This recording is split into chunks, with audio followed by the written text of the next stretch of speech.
retomando o nosso assunto, eu estava falando da identificação cadavérica e é importante a gente destacar que o processo de identificação é um processo comparativo.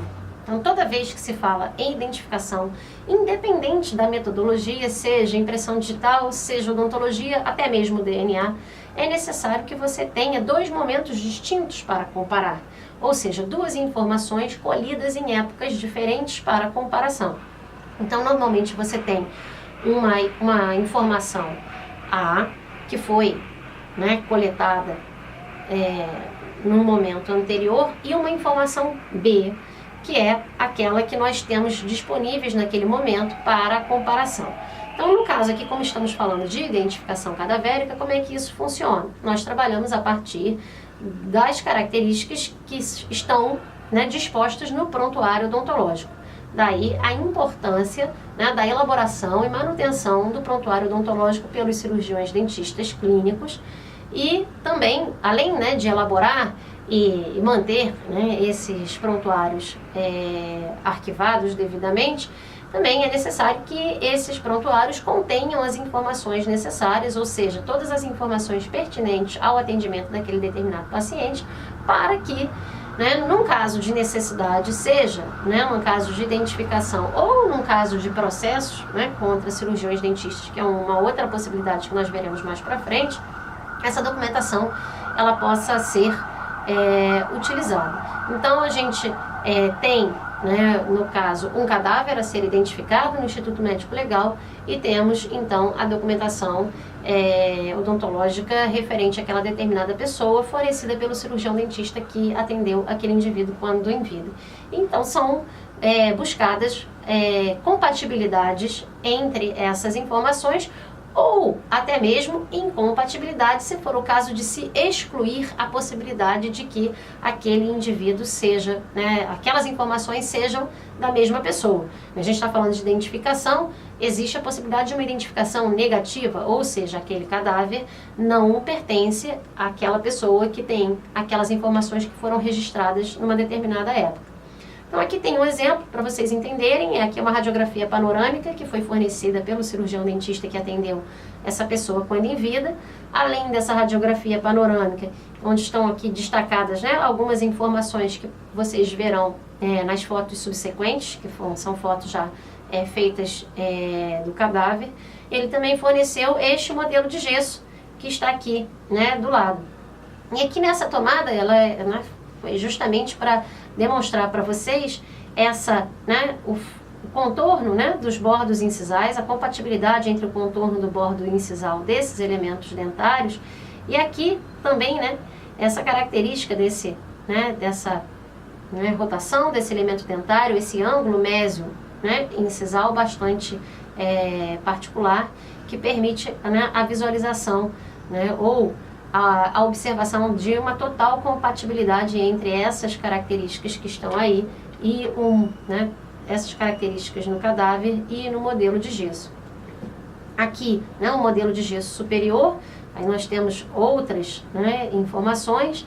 Aqui vocês podem ver que estão sendo destacadas as restaurações presentes no modelo e que são as mesmas que são observadas no cadáver. Outras informações também referente aqui aos incisivos, onde se observam as compatibilidades. Então é só para ilustrar, a gente não vai pontuar todas as compatibilidades observadas. Aqui mais uma vez uma diferença de posição entre os elementos dentários, aqui. E também é observada aqui no modelo de gesso, a ausência do elemento dentário. É claro que aqui a gente já tinha um aparelho ortodôntico para correção, mas muitas dessas características, ou várias dessas características ainda estavam presentes e puderam ser utilizadas para confronto e, nesse caso, a positivação da identificação, ou seja, foi concluído que as características observadas neste cadáver eram as mesmas fornecidas pelo cirurgião dentista que atendeu aquela determinada pessoa quando em vida, por isso tratava-se da mesma pessoa.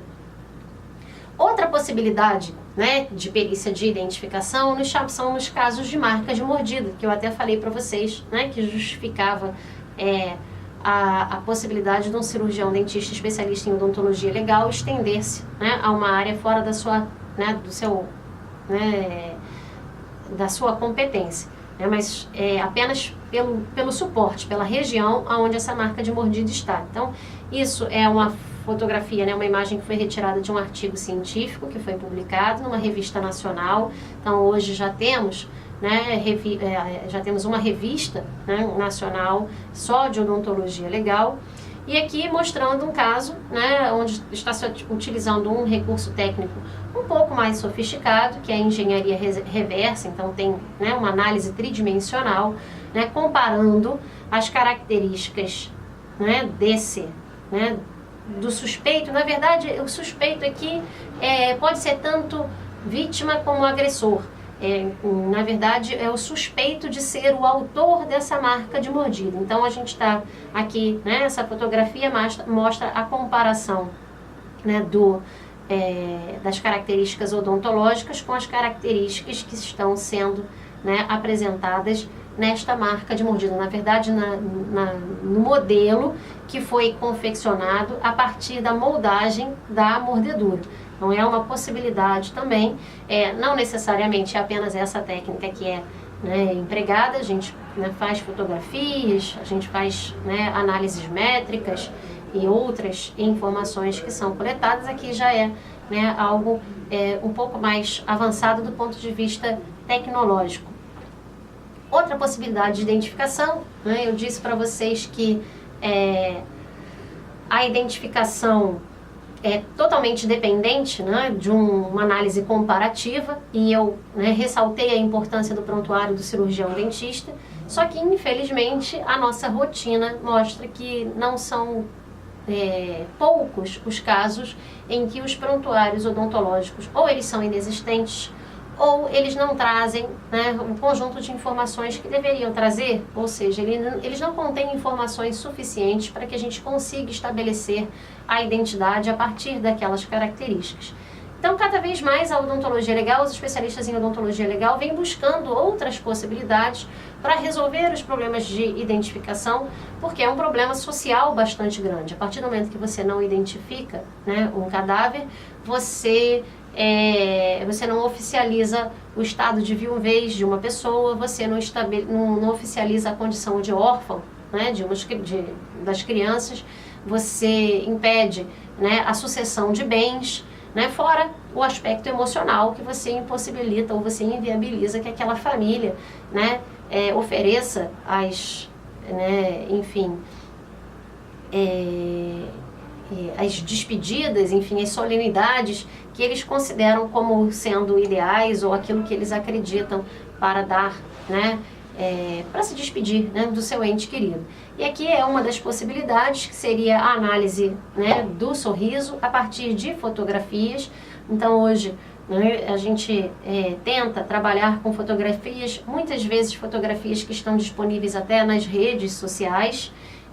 Claro, é preciso deixar claro nesse momento que não é toda e qualquer fotografia, não são todas as imagens que são possíveis de ser trabalhadas, tem uma série de exigências, uma série de limitações. Quanto mais distorção tem aquela fotografia, mais difícil é você corrigir, né, essas distorções para comparação. Tem outros fatores de complicação quando você não tem um elemento fixo naquela fotografia que você possa utilizar como padrão.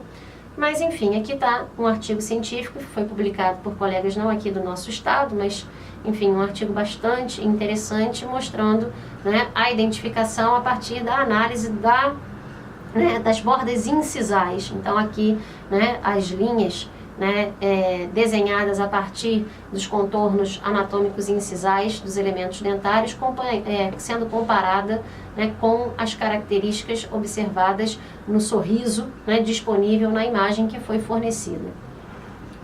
Outra possibilidade que, né, vem sendo estudada na atualidade é a reconstrução facial ou reprodução facial. Enfim, são várias as nomenclaturas, mas a técnica é mais conhecida mesmo como reconstrução facial, embora você não consiga reconstruir de fato com toda, né, a fidedignidade que deveria, conseguir. E na verdade, quando a gente fala da reconstrução facial, ela não é um método de identificação propriamente dito, só ela. Na verdade, a reconstrução facial é um método que ela proporciona a identificação. Ela favorece ou ela funciona como uma espécie de triagem.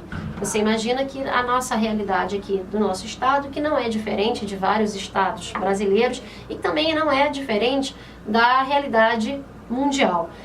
Talvez nós tenhamos uma maior estatística de casos desses casos, mas é certo que tem várias situações em países também desenvolvidos, onde são encontrados restos mortais, restos cadavéricos, sem possibilidade de reconhecimento ou sem uma suspeita de quem seja aquele indivíduo ou de quem seria aquele indivíduo quando em vida.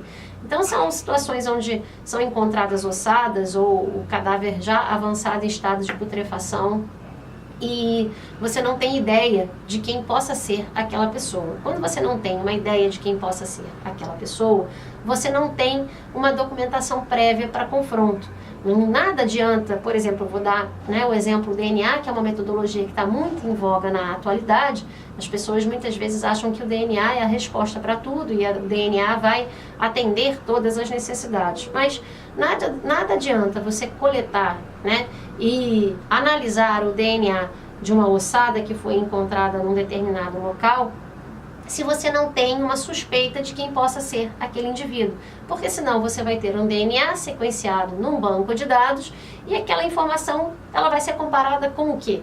Se você não tem um ponto de interrogação, vamos dizer assim, ou uma possível pessoa para que você possa comparar, ou seja diretamente com alguma amostra dela, ou indiretamente por amostra de familiares. Então, no caso, a reconstrução facial ela vem a contribuir nessas situações onde você tem uma ossada ou, enfim, um resto mortal em que você não tem ideia de quem possa ser aquele indivíduo e as características, enfim, daqueles restos mortais já não possibilitam também um reconhecimento. Então, a partir de uma análise antropológica, onde vai ser estimada raça, hoje não se pode falar em raça, mas ancestralidade, estimativa do sexo, estimativa da idade e também,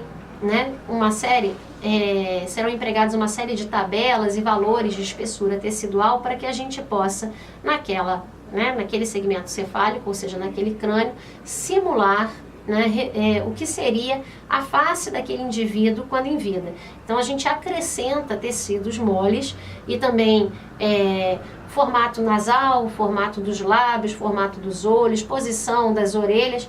Claro que tudo isso baseado em dados científicos publicados, relacionados aí a indivíduos com essas características que foram estimadas, a indivíduos do sexo masculino, a indivíduos que sejam de ancestralidade mais predominante de indivíduos leucodermas ou de melanodermas, indivíduos jovens, indivíduos mais velhos.